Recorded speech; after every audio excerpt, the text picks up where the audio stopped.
Hello everyone, and today I'll show you how to enable flash notifications on your Nothing Phone 2a. So go to your settings, scroll down to your notifications tab.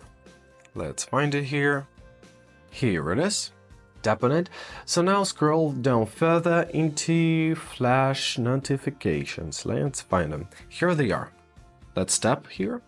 So now you've got your flash notifications options. So turn on the toggle. Now when our phone is facing down, we'll see a preview of the notification. So the flash will blink when the message arrives. Also, we can add screen flash notifications.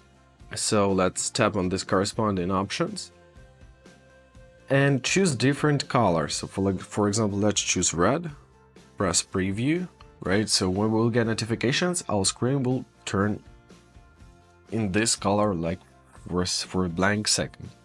Press preview. Okay, this one looks much softer. Press done.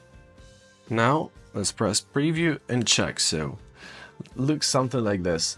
To disable flash notifications, simply return to this exact menu and toggle off the switches. Easy as that. I hope this video was helpful. Thank you so much for watching and have a great day.